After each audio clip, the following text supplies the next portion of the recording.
Jeffrey! Well, it is time for me to retire. My wife and I are looking to move out of state, and I want to keep the property as retirement income. Can you walk us through what will happen from the day I move out to the day the new resident moves in? I get this question all the time, and in this video, we're going to break down the full move out to move in process. This is a 4-bedroom, 2.5 bath home in Anaheim.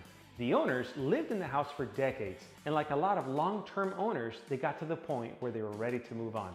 We've seen this happen often, and owners trying to clean up and clear out, but there comes a point where it feels like it just never ends. In situations like this, we can run point on removing and disposing of personal property, assuming the owner doesn't want to keep it. The owner has to pay a vendor to handle this, but it's usually a lot more cost-effective and fast than having it do it themselves. Here's how we like to think about it. If you have a $4,000 rental, every week of vacancy is costing you about $1,000. So we have to translate the owner's time into dollars. In this case, the owner had been clearing out the house for a couple of months as they were getting ready to move. Finally, they called me and said, "Hey Jeff, is this good enough?" We said yes, and we took it from there. Now let's talk about the turn process. Step 1 is painting.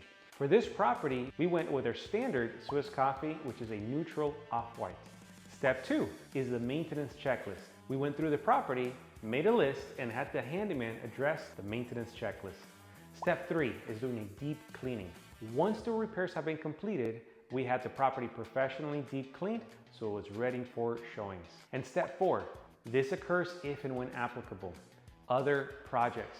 In this case, that was new vinyl plank flooring, which helped modernize the property and make it more durable as a rental. Now, let's talk about the schedule. We took possession from the owner on May 16th.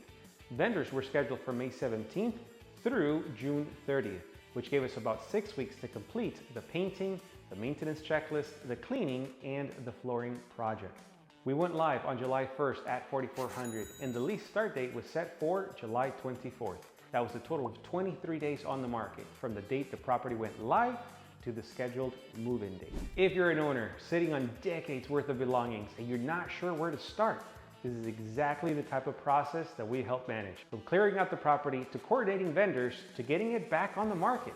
The move out isn't the end of the process. It's the start of getting the property ready for the next resident. That's the turn process, and that's what we help owners manage.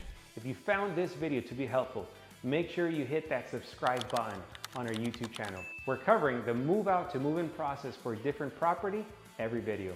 You can see exactly what it takes to get a rental market ready.